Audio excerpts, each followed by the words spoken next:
Merci de nous choisir pour vous informer sur Espace TV. Bonsoir, bienvenue dans le 20h. Les titres: l'humanité célèbre ce vendredi 30 juillet la journée internationale de la dignité et des victimes de traite. Le Comité national de lutte contre la traite des personnes et des pratiques assimilées ont donc animé une conférence de presse.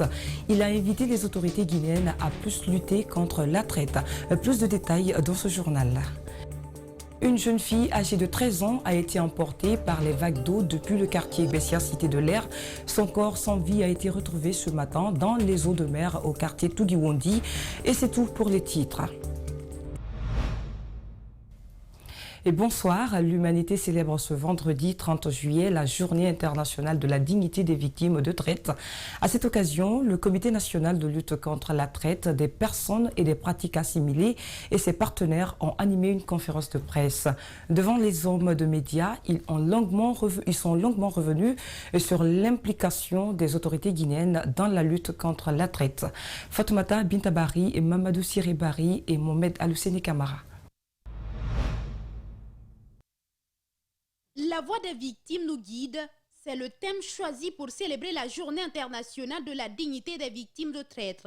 Cette journée mondiale est un appel à l'action pour faire cesser ce crime et donner de l'espoir aux victimes. En Guinée, le Comité national de lutte contre la traite des personnes et pratiques assimilées veut saisir cette occasion pour appeler à l'union sacrée contre l'exploitation par le travail. La lutte contre la traite est une chaîne qui implique la collaboration entre la société civile, les services gouvernementaux et la justice. Il faut voir le niveau institutionnel qui est assuré par le ministère de l'Action sociale et il faut voir les acteurs aussi de la chaîne pénale. Lorsque nous avons des cas de traite, il faudrait que ceux qui se rendent coupables de l'acte de traite puissent subir la rigueur de la loi. La Guinée est un pays à risque pour la traite des personnes, comme en témoigne le dernier rapport du département américain sur le pays. Sur le terrain, des actions sont menées pour prévenir la traite, protéger les victimes et poursuivre les auteurs. En 2020, par exemple, nous avons réussi à interpeller et déférer 20 cas de traite dans les différents tribunaux de Conakry et à l'intérieur du pays. Traduire les auteurs en justice, oui, mais l'autre frange importante de la lutte, c'est aussi la réintégration socio-économique des victimes. Pour ce faire, elles doivent être accompagnées dans des activités génératrices de revenus, selon les conférenciers. Des activités génératrices de revenus, telles que la vente des pagnes et la vente de produits cosmétiques. Elles ont réussi à ouvrir des salons de coiffure qu'elles gèrent elles-mêmes. Et ces revenus sont à elles. La traite des personnes est une réalité et sa lutte devrait en être de même. Depuis 2016, le Code pénal prévoit des sanctions dans ses articles 323 et suivants contre des personnes reconnues coupables de traite des personnes. Compte rendu, Fatoumata Bintabari. La Guinée vient de bénéficier de l'accompagnement de l'Italie dans son programme de modernisation de son état civil. Une modernisation qui passe aujourd'hui par l'enregistrement de tous les nouveaux-nés en Guinée. L'objectif est de développer un état civil performant et dynamique en vue d'assurer, garantir et faciliter l'accès à l'enregistrement de tous les nouveaux-nés. Ali Badara Kamara et Aboubakar Keke Bangoura pour plus d'explications. Selon les statistiques officielles du jour, sur 125 millions d'enfants qui naissent chaque année, 51 millions parmi ces enfants ne sont pas enregistrés à l'état civil, ce qui représente un taux de 40%. Une situation qui cause des difficultés aux immigrés dans les pays d'accueil. Les migrants irréguliers qui ne sont pas identifiés en Europe parce qu'ils ne peuvent pas être identifiés, ils vont terminer dans les réseaux de la criminalité. Ils vont passer dans la criminalité parce qu'un sujet qui n'a pas d'identification, il ne peut pas être répatrié, il ne peut pas rester comme régulier, il ne peut pas trouver un travail. Si on aime une société de criminels, ça c'est sûr, ça va être le futur. En Guinée comme ailleurs dans le monde, ils sont nombreux ces citoyens qui vivent sans aucun acte de naissance, donc non déclarés à l'état civil. Le coordinateur du projet Droit au nom revient sur les inconvénients d'une telle situation pour une personne dans son pays d'origine. Imaginez-vous ici, où on est né, on a grandi, et qu'on se retrouve dans une situation comme ça où tu n'as pas de carte d'identité, où tes données sont faussées, et tu n'as pas de passeport, où les données sur ton passeport sont complètement errées, où tu te retrouves devant une ambassade, où tu as envie de voyager, on te demande, parce que toutes les ambassades maintenant demandent le volet. Ils ne demandent plus, le jugement supplétif n'est plus accepté dans aucune des ambassades ici. Donc ça veut dire que ton dossier est complètement rejeté parce qu'à un moment donné, quelqu'un a négligé. Impressionné par le projet, l'ancien inspecteur général du travail dit être victime de la même situation. Juste là, Elhadj Mansa Sidibé n'est pas encore édifié sur sa véritable date de naissance. Ma date de naissance a été fixée en disant « Ah, on dirait qu'il est né au moment où il y avait les nuages dans le ciel, où il y avait la guerre quelque part. » Est-ce que ce n'est pas la Deuxième Guerre mondiale? Je n'ai pas eu de naissance. Voilà comment, en rentrant à l'école, ma date a été fixée. On dit, bon, peut-être c'est entre 45, 46, 47.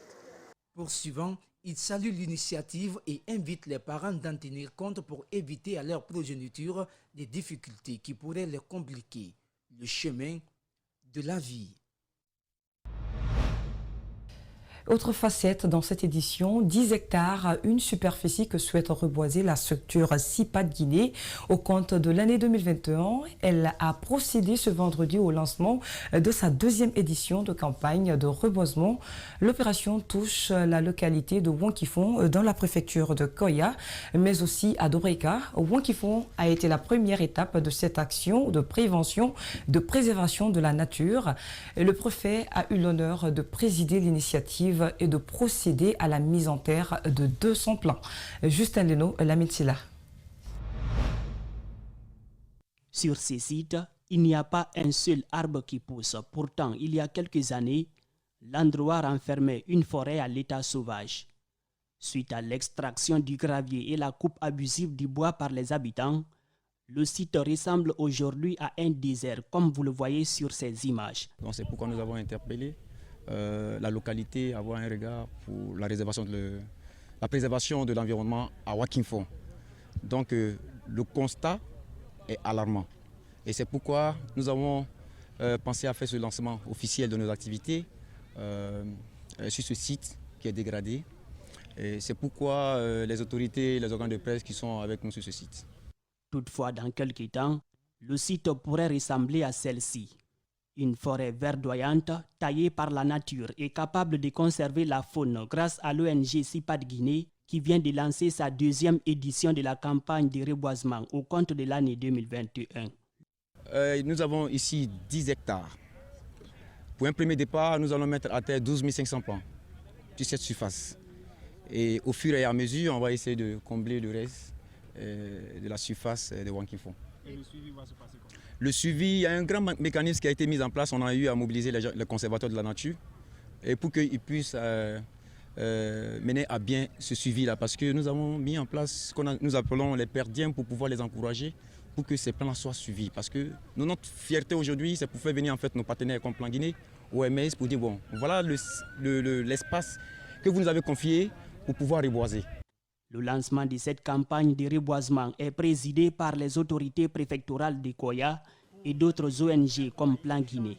Le préfet de Koya, Aziz Diop, est venu planter son arbre.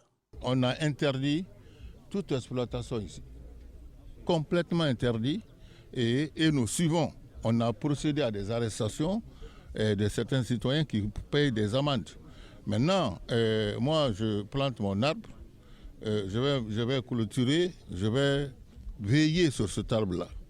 Et je vais confier ça à monsieur le sous-préfet pour que chaque année, quand je viens, je vois l'évolution de mon arbre. Pour l'ONG CIPAD Guinée, celui qui plante un arbre est un patriote. C'est pourquoi la Guinée se prépare à participer à la conférence des parties sur le climat prévue en novembre prochain en Grande-Bretagne. On vous le disait plus haut, découverte d'un corps sans vie ce matin dans les eaux de mer au quartier Tugiwondi et dans la commune de Matam. C'est une jeune fille âgée de 13 ans qui a été emportée par les vagues d'eau depuis le quartier Bessia, Cité de l'Air. Sur le lieu de la découverte macabre, des dispositions sont immédiatement prises par les responsables locaux pour repêcher la victime. Reportage Mamadou Saïdou Baldé. Élève en 4e année à l'école primaire de Dar es Salaam, Oumou Hawa Ba n'a pas pu échapper aux conséquences des pluies diluviennes qui se sont abattues sur Conakry ces 2 derniers jours. Âgé de 13 ans, son corps a été retrouvé ce matin dans les eaux marines près de l'école primaire de Tugiwondi. Informé par les citoyens, le président du conseil de quartier a investi sitôt les lieux. Quand j'ai vu vraiment le corps, ma première impression d'abord c'est d'appeler maintenant la police scientifique. Maintenant, quand les spécialistes sont venus, ils ont autorisé maintenant la police à prendre maintenant le corps dans l'eau. Et comme le patron la mal montait, ils sont venus maintenant exposer maintenant le corps ici à l'enceinte maintenant de l'école primaire de Tugondi. Grâce à l'intervention des sapeurs-pompiers, quelques coups de fil émis, la famille de la victime a été finalement retrouvée. Selon la sœur de la victime, Oumou Hawa Ba s'est noyée en tentant de rentrer à la maison alors qu'elle était chez les voisins lorsqu'il pleuvait. Notre voisin, là où on était avant, m'a appelé, leur fille m'a appelé en disant qu'il y a ta soeur ici. Je lui ai dit, il faut la garder pour moi. Par téléphone? Oui, elle a un problème de mentalité. Il faut la garder pour moi. Elle n'a qu'à rester là-bas, même si c'est à minuit, je vais aller la chercher parce que ça pleuvait tellement. Je ne pouvais pas sortir, toutes les fossés étaient bloquées. Le lendemain, je suis allée se jeter. Son papa m'a dit qu'elle n'était pas là-bas. Après le repêchage du corps, le représentant de la police technique et scientifique affirme que le corps sera déposé à la médecine légale pour des fins d'enquête. On n'a pas pu avoir les éléments de la médecine légale. On va conduire le corps sur l'institution du procureur à la médecine légale pour l'autopsie. Après le transport du corps à la morgue d'Ignace Dine, la famille nous a confié que la dépouille a été finalement rendue pour inhumation ce vendredi. Autre page dans cette édition, un jeune motard en provenance de Dabola vient d'être victime de la tracasserie routière de la part de la brigade mobile installée le long de la nationale Kankan-Kouroussa. Il a donné 140 000 francs guinéens aux agents malgré qu'il avait toutes ses pièces au complet. Images et témoignages dans ce reportage d'Alpha Omar Kweta. Il est 20h moins le quart ce mercredi. Très désespéré, Mohamed Doumbouya et ses amis rejoignent l'antenne locale d'Espace Kankan pour venir nous parler de la tracasserie routière dont ils viennent de faire l'objet de la part de la brigade mobile installée le long de la nationale Kankan-Kouroussa. On est venu, on a trouvé les brigades sur la route là. Ils nous ont signalé, ils ont signalé mon ami, comme lui il était en vitesse là, il n'a pas pu s'arrêter sur place. Maintenant, il s'est retourné vers les brigades, on les a demandé des papiers, il a fait sortir les papiers. Après avoir présenté les papiers, ils ont dit qu'ils n'ont pas besoin des papiers, qu'ils ont besoin de la clé. Il lui a donné la clé. Après avoir lui donné la clé, directement ils ont parti couper le récit. Bien que se trouvant dans les normes, dit-il, le responsable de la brigade mobile sur ce axe routier dont l'identité ne nous a pas été révélée, n'a pas hésité de délivrer un reçu de 140 000 francs guinéens à cet usager, même si cela va à l'encontre des nouvelles décisions prises par sa hiérarchie. Il y a carte grise, il y a l'assurance, tout est au complet. Il y avait le casque, le récit c'est 140 000. Il avait seulement que 80 000. Il les a donné le 80 000 avec le téléphone. Ils ont dit qu'ils n'ont pas besoin de téléphone ici, sauf 140 000 là. Déçus par cette attitude des agents qui sont censés veiller sur la sécurité des personnes et de leurs biens, Alassane Kourouma lance un appel pressant à l'endroit des autorités compétentes. En Guinée, ici, si tu as les papiers au complet, tu as des problèmes. Tu n'as pas les papiers au complet, tu as des problèmes. Où nous allons maintenant? Les brigades qui sont sur la route, là, ils n'ont pas besoin des papiers. Ils ont besoin seulement de leur argent pour remplir leur poste. Là. Nous lançons un appel aux autorités pour qu'ils nous aident maintenant à résoudre ces problèmes. Ne sachant plus à quel sein se vouer, il a fallu mon concours pour compléter l'argent du jeune à 140 000 francs guinéens pour pouvoir récupérer son engin. Je ne me suis pas limité à ça. Dans la matinée du jeudi, j'ai été à la rencontre du commandant de la gendarmerie routière de Kankan pour lui exposer les faits avec toutes les preuves sous la main. Indigné par ce comportement de ses agents, commandant Alfred Akoy Bavogui a aussitôt mis le principal accusé dans cette affaire à la disposition de la direction nationale de la gendarmerie. et lui a intimé le paiement immédiat de 280 000 francs guinéens, dont 140 000 vont servir pour le remboursement du jeune et l'autre moitié comme frais de la quittance à verser au trésor public. Aux dernières nouvelles, le jeune m'a confirmé la réception de son argent sur son compte Orange Money dès le jeudi soir et le principal mis en cause quant à lui serait en route ce vendredi pour Conakry à la demande de sa hiérarchie où il doit répondre des faits qui lui sont reprochés. C'était donc le reportage d'Alpha Oumar Quetta depuis Cancan. L'ambassade des États-Unis en Guinée a fait un don d'équipement à la maison de justice de l'abbaye. Ces équipements de plus de 35 000 $ sont composés de matériel informatique et de mobilier de bureau. L'idée est de rapprocher la justice des justiciables et surtout permettre aux juges de mieux trancher les litiges. Alcédi Barry commente les images de nos confrères de la RTG. L'Abbé est la ville bénéficiaire de ce don, estimé à plus de 35 000 $. Il est composé de livres juridiques, d'outils de réparation et d'entretien de bâtiments, de fournitures de bureaux et de matériel informatique. L'objectif est de remplacer les équipements perdus lors des violences préélectorales. Ces équipements seront livrés à l'Abbé par notre assistance du programme INL en Guinée la semaine prochaine. Pour conclure, à travers le don, nous réaffirmons ainsi toute notre disponibilité à être à vos côtés pour la réussite de cet ambitieux programme de réforme. Nous encourageons également les responsables de différentes maisons de justice dans leur travail noble pour une justice équitable. La justice et le développement vont de pair, explique le représentant du ministre de la Justice. La réforme de la justice passe nécessairement par l'équipement des maisons de justice pour rapprocher les justiciables de la justice. Ça va amener tout le monde à la compréhension et ça mettra tout le monde à l'école de droit et ça fera comprendre à chacun et à tous son droit et ses droits qui ne seront plus bafoués, qui seront respectés parce que les normes sont là. Un usage judicieux sera fait de ce don.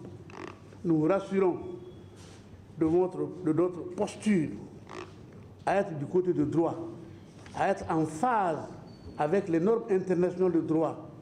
Ce don n'est pas une première. Plusieurs initiatives des autorités guinéennes sont accompagnées par le pays de l'oncle Sam. Ainsi, la maison de justice est née du projet Accès à la justice 2017-2019 financé par l'INIL à hauteur de plus d'1 million de $ américains, grâce auquel 2 centres ont été créés à Kindia et à Cancan.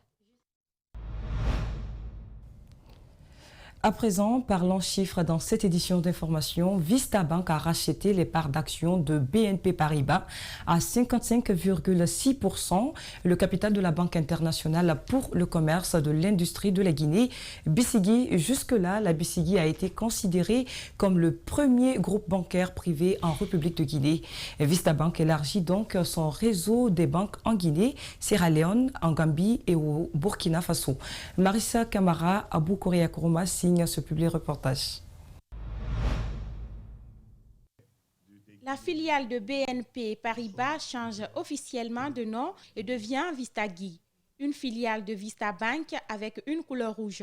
Les deux banques sont animées par la création des nouveaux produits digitaux. Elles ont également des stratégies très compatibles. Nous allons donc emprunter à Vista ceux qui savent faire mieux. Vista, nous sommes beaucoup plus présents au niveau des entreprises. On va promouvoir les talents guinéens, on va promouvoir les entreprises guinéennes. On sera donc une banque agile, la première banque dans le cloud dès que notre migration sera faite. Et je suis sûr que vous entendez parler de nous en 2021.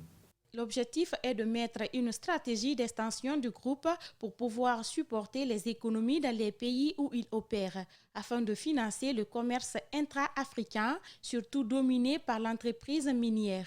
Évidemment, en Guinée, l'objectif primaire, c'était de pouvoir renforcer notre capacité pour devenir la première banque, pour continuer d'appuyer l'économie guinéenne.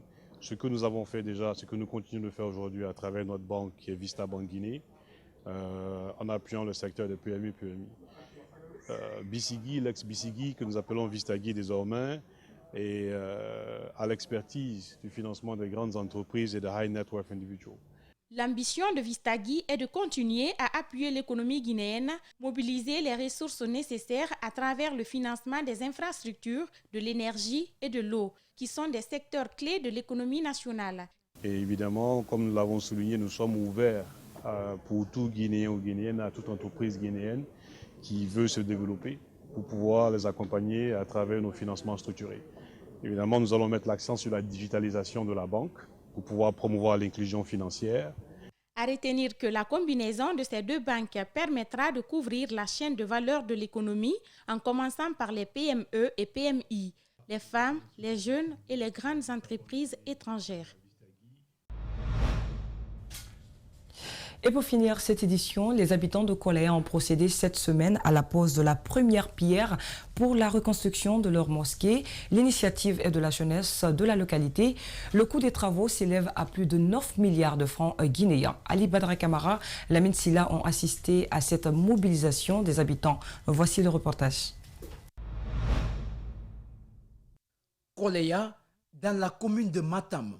Ce sont les premières pierres de la reconstruction d'une mosquée dans ce quartier. Le lancement des travaux a presque mobilisé tous les croyants du quartier. Dans cette première journée de travail, une ambiance de bon enfant caractérise des croyants. Elle avait une superficie de 26 mètres sur 18 mètres et une capacité d'accueil de 513 fidèles musulmans. Il était une impérieuse nécessité de procéder à sa restriction, à sa reconstruction et à son extension. Le coût estimatif des travaux de reconstruction se chiffre à 9 milliards 833 millions 733 000 francs guinéens. Le secrétaire communal des affaires religieuses appelle ses semblables à fournir des efforts pour réaménager cette maison de Dieu. Nous lançons un appel à tous les fidèles musulmans de la Guinée. Nous vous confions cette mosquée. Chacun doit fournir un effort pour la construction de cette mosquée. Il le fait pour lui-même. Il finit son discours par les prières et des bénédictions. Nous accompagnerons ce travail d'aujourd'hui par des prières. Que Dieu bénisse les travailleurs et leur donne une bonne santé. Que Dieu leur facilite les travaux au nom du prophète Mohammed sallallahu alayhi wa sallam. Que Dieu accepte nos prières. À noter que cette initiative a été mise en place par les jeunes musulmans de Kolaya. Celui qui construit une mosquée sera protégé au mal à l'au-delà. D'où la motivation des jeunes de Kolaya pour réhabiliter cette mosquée. Et c'est cet élément qui met fin à cette édition d'information coordonnée par Guy Brilba. Merci à tous de l'attention et bon début de week-end. Bonsoir.